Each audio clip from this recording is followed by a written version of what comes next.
maybe there is a bubble. Who cares? There could be a bubble in the financial markets and completely normal progress in AI. So just think about that. $50,000 software is bad. $20 a month software kills it. LLM, understanding what goes on in that brain, is like its own psychology, so to speak, but for AI. Okay, so we're saying that making tools is not a sign of intelligence anymore, right? You have to do it brute force. And if you make a tool, that can't be intelligent. Like, you see how like wild this discussion is. It's like it's Yeah, making I thought tools to the solve the whole thing problems. that separated humans from everybody else was that we made tools. Yeah, but somehow we are refusing to say that that's an intelligent way to solve the problem. So just a lot of this stuff is very bizarre because I feel like, oh, and when the most recent one, the MIT study, where they said 95% of AI projects fail in enterprises. I looked at the Which, if study. everyone hasn't heard your episode debunking the popular reaction to that Oh, yet, thank they you. need to stop this. They need to go to your channel. They need to watch your video. It is titled MIT viral study debunked, I think. But it's funny because every single person that covered Yep. that, everybody had a different understand. The paper is so poorly written. That's number one. I think it's so hard to understand what the point was, what their numbers were. It's so the opposite of what I think the findings were. How the various newspapers and publications, how they're interpreting it, is just so backwards.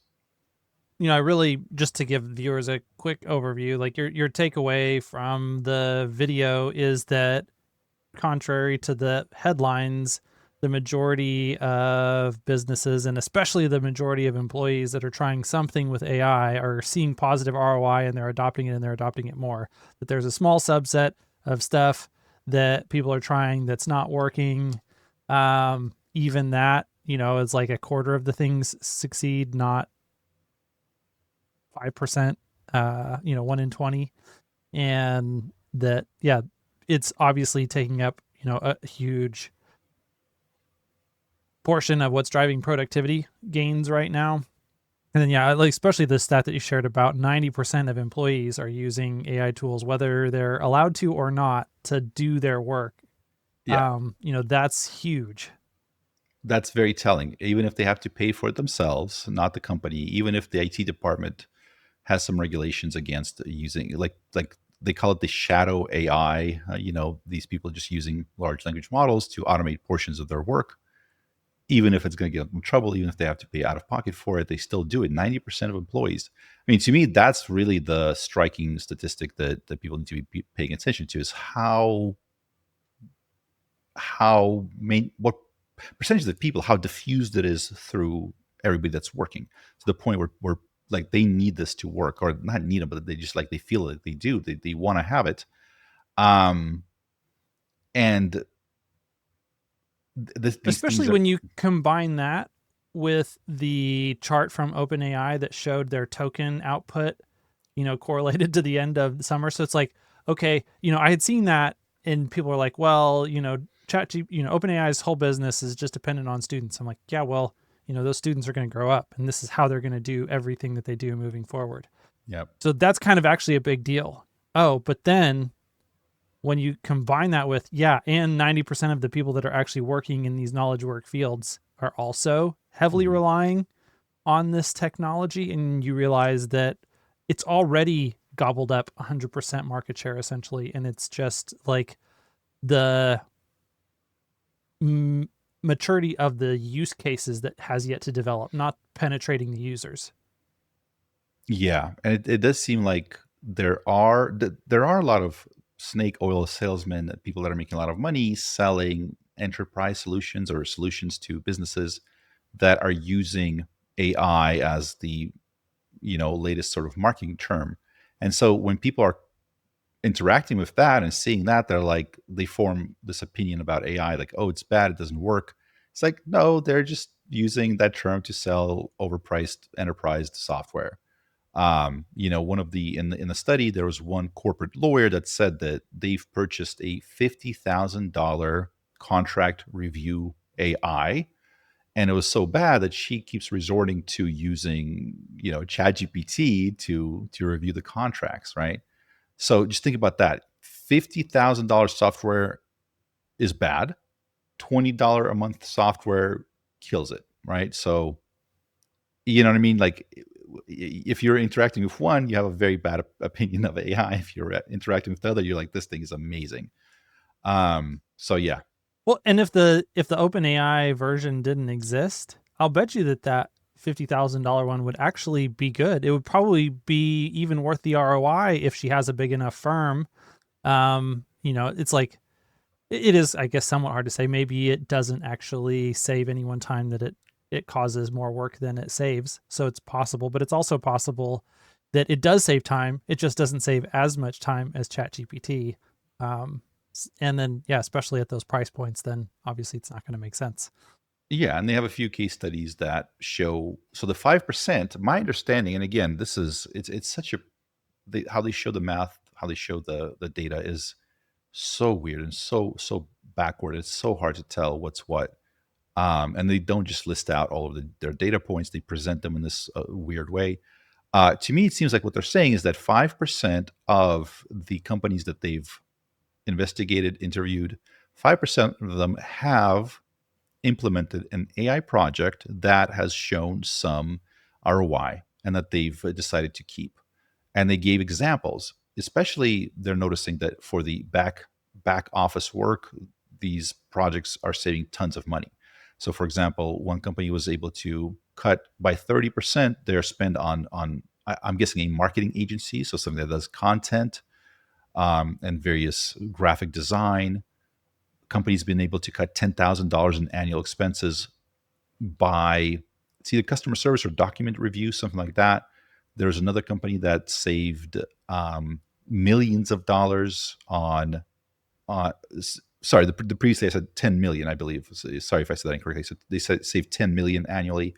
Another company said saved 2 million annually on because ChatGPT could, or whatever that program was, would able to do risk analysis very, very effectively. So a lot of their what they call BPOs, so business processes outsourcing. So if you're hiring somebody else to do it, AI replaces those BPOs, saving tens of millions of dollars. To me, that should have been the headline, but it wasn't. And it's weird. It's almost like an anti AI bias there, you know? Yeah.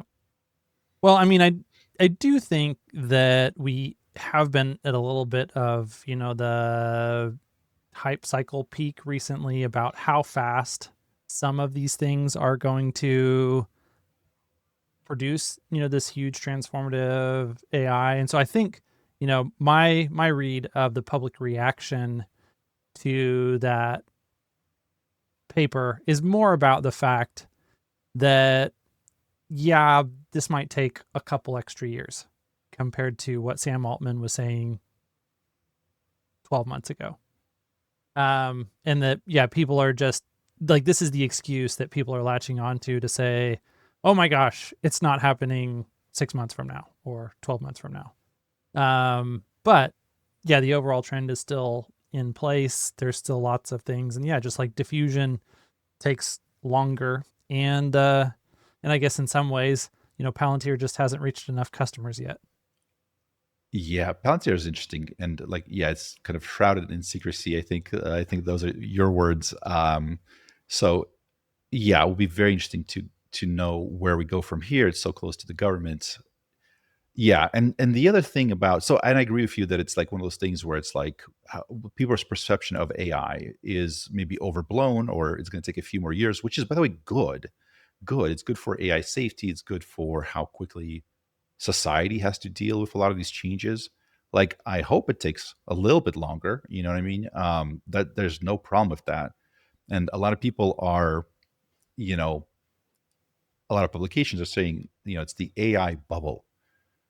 And it's weird because I think that what words we use matter. I mean, what is a bubble? So the housing bubble back in the days, the .com bubble back in the days, like all the dot coms that survived are the biggest companies now, Microsoft and Google and Meta and all of them. So it's not like because there was a tech bubble that these companies are worthless. They're worth more than anything else. It's just our expectations got a little, carried away.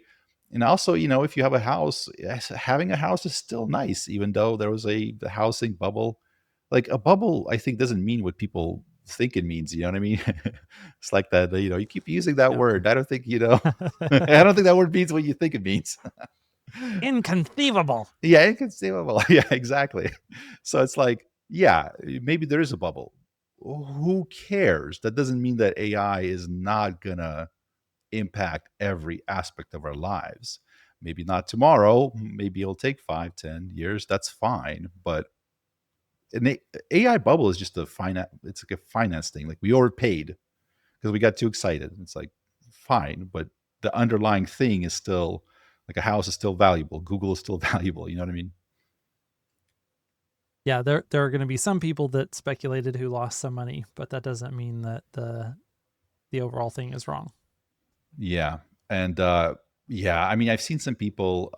So the person that talks to Dave Lee on his podcast, I forget his name, but he used call options back Oh, in the Emmett days. Peppers?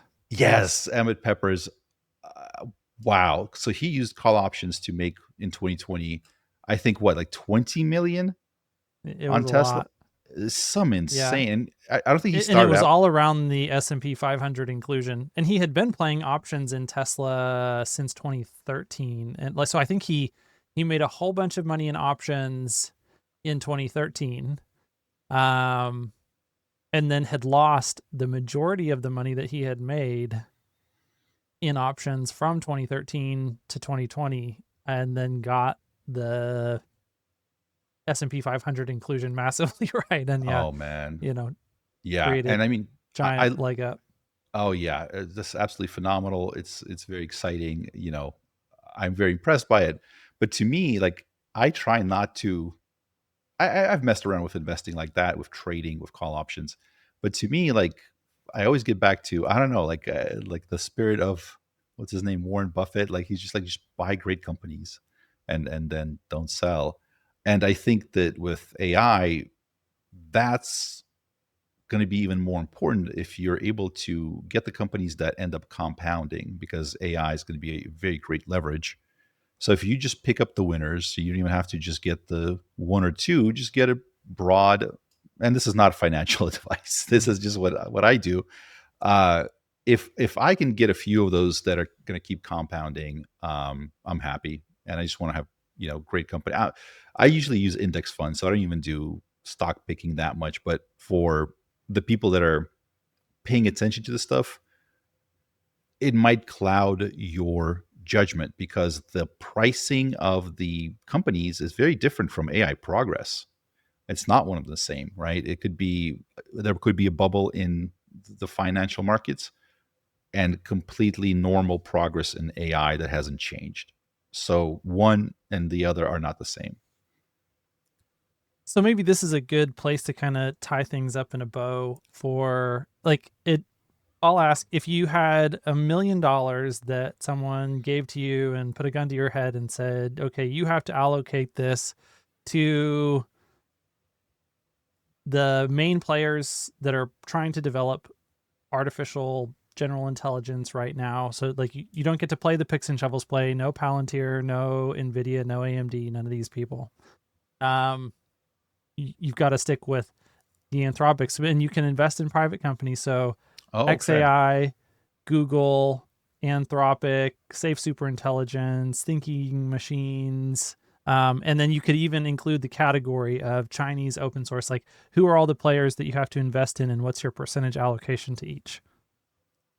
Oh, yeah. Wow. So I mean, to me, it completely shifts if you say can invest in the private companies. That's a whole different ball game. Although I have no idea how they're valued. I guess so. Maybe that's another point to Just consider. yeah, just thinking about it as like percentage chance at success. We don't have to worry too much. Like we'll just say that whoever wins, growth is gonna make current valuations irrelevant. Yeah. I mean, I would just do a basket of all the top frontier labs. I don't know if I would include the small ones. So I guess my first sort of gut feeling is just do, you know, Google, Anthropic, OpenAI, XAI. I don't. This is horrible. I probably wouldn't bet on Meta. I don't know why. I just uh, I don't know. I'm not. They got Alexander Wang, who's obviously pretty sharp, Mhm. but he's not. He doesn't have a huge background in machine learning. He's just. But there's something there. There's definitely uh, intelligence there, and there's I'm going to definitely. send this to Jan LeCun, and he's going to be highly offended. Oh, but yeah, and what's happening with Jan? Like I feel like Jan is slowly kind of getting pushed to the side. Um, I don't know. Like Jan, if he's right in 10 years, we're gonna know he's right. It would be like, oh, he was right all along. Maybe. Yep. Um, but we'll see. I have no idea. I mean, I tried to understand his JEPA thing. It makes sense, but I don't know. Maybe I just don't understand it enough to make a judgment call on it. But this is the LLM's moment, and there seems to be a lot of applications, and we can just see this happening. You know what I mean? So maybe those four, not Meta, and Equal then weight? I think that in one of the baskets I would just do that and just and just leave it at that because I feel like that's going to give you like I don't see I I see one of them winning hugely. You know what I mean? Can I guess which one? The weird thing about Google is how much money it makes from search and from all of that stuff. And I feel like AI kind of replaces that model. So it's like, can they kill the golden goose and like create another golden goose? It's kind of hard to know. Um, but if I could get Anthropic, OpenAI, XAI, and DeepMind, let's say, oh, if I could invest in DeepMind without investing in Alphabet, I think I would 100% do that. Although, yeah, it's kind of hard to. Um, or like isomorphic labs, stuff like that. Um, Chinese companies is super weird because of just the interaction with the governments. So I don't even know how you would sort of bet on that. And it would really they would really depend on GPUs if they're able to get GPUs or not.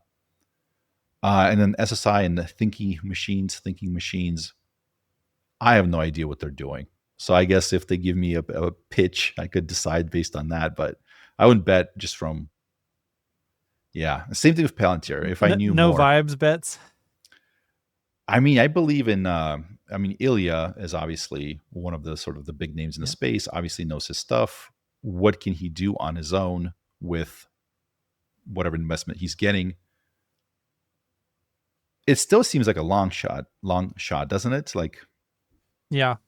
yeah, I mean, it's obviously a huge bet on algorithms over everything. yeah. I mean, I guess you could say, yeah, talent and algorithms. Like they believe they have some special talent. They believe they have some special algorithms. Um, but I guess referencing back to the video, which I don't know if it's public. Can people watch your interview with Karen from Noose Research?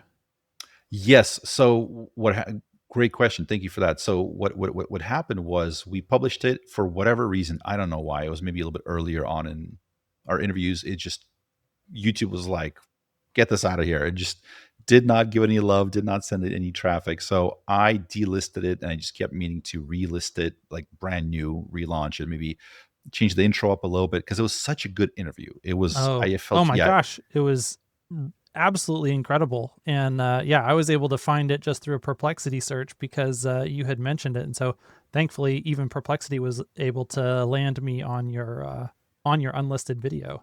Oh, that's But oh good my to know. Okay. gosh, it was incredible. Yes. So let me actually today, I guess I'll do it as soon as possible. I'll try to relist it, get it back up and running because, and I can't talk about it, but I can't talk about the details. I think News Research has something cooking that we're going to see probably by the time you publish this. We might people already are going to know about it, but they have some new stuff cooking. So maybe I'll just kind of relaunch the News Research. Yeah, we talked to one of their model behavior specialists. I forget the exact sort of title, but oh boy, does it go deep because it's like LLM understanding what goes on in that brain is like its own psychology, so to speak, but for AI. we go into some crazy rabbit holes that are just absolutely fascinating. Um, and I really enjoyed that chat. I hope to bring it to a much wider audience. Yeah. Well, the reason that I brought it up was because, the point that Karen made that was so good is just how, all of these major players that we're specifically talking about, OpenAI, Google, Anthropic, and XAI, they're all coalesced around a specific way to continue to make progress because they're continuing to see ROI on this method, and that there's so many potential pathways that are completely unexplored. And so, yeah, that's obviously Ilya's shot on goal, is like maybe one of these unexplored paths is equally viable and requires, is much less resource intensive. Yeah, I'd be again so curious to know what he's got cooking because yeah, like you said, like a lot of these companies, they are product companies. They have investors, they have their P&L sheets, whatever. Ilya said no products, no checkpoints, no announcements. He said it's a straight shot to super intelligence. Right? So he opens up a lab, collects whatever billions of dollars in funding, and then you don't hear from him. So no product releases, nothing like that until he goes, oh, here's super intelligence. That's the one product, so to speak. So, Heck I of a mean, product. yeah, yeah. And I mean, I get it. He's not going to be pushed around by market forces, by investors, whatever. So, I mean, that's huge if you can make it work, obviously. But I don't know. I don't know what to think of it. Like, you know what I mean? It's hard to gauge how realistic that is. Yeah. I trust him a lot, obviously. Yeah. Definitely the type of thing, if I had the opportunity, that I would put, 1 or 2% of my net worth in. Like, it's probably going to go to zero, but if it doesn't, holy smokes. Yeah. Yeah. I'd love to put some. Yeah. If we're Yeah. gambling on various cryptocurrencies, I'd much rather bet on these AI labs. I feel like, Oh, yeah. Yeah. Maybe I'll just rank my bet, and I think, Casey Hanmer had a great interview on the Duarkesh pod, and he just talked about Elon's unique ability to reach further into the full supply chain and bottlenecks mhm. anywhere and everywhere that they might arise. And I think that was a really great or it was a really great podcast, but that was specifically a very good point that I have an incredible amount of respect right now for Demis Hassabis, and in his approach, I think, as, science, like pure scientist first, I think that has some incredible potential. I almost, like, I would put the majority of my allocation between Demis and Elon. And then, so maybe do probably 80% and split it, or maybe 70%, 40% to Google. I mean, 40% to Elon and XAI, 30% to Google DeepMind. So that leaves me with 30 to kind of spread around. And I think I share your sentiment about Mark Zuckerberg.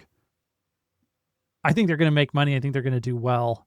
I don't think I'm going to bet on them to actually cross the finish line first. I Right. think I would put probably 20% of the rest of my money towards Chinese open source, not knowing exactly how that would work, but like I think there's a good solid 20% chance at least, and maybe probably more than that, honestly, um, that Chinese open source actually ends up dominating. But I would like to have my, hopefully, bet that the United States is the one that crosses first. And then, yeah, 10, I'd probably split 10% up between things like the safe superintelligence, thinking machines, and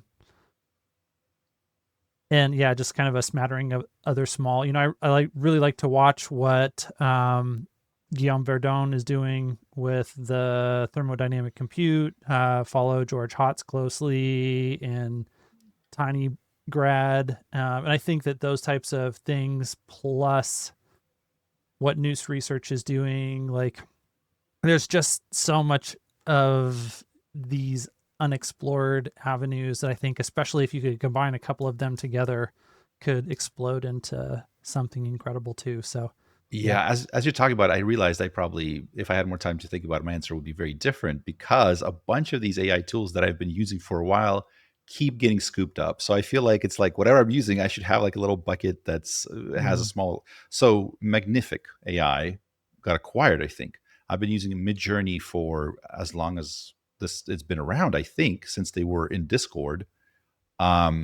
They just got scooped up by Meta or partnered with Meta.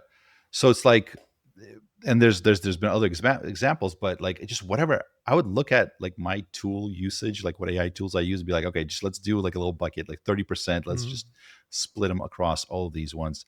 And yeah, like you said, Meta's gonna make money. I fully expect them to make money. I think they're going into the direction of that.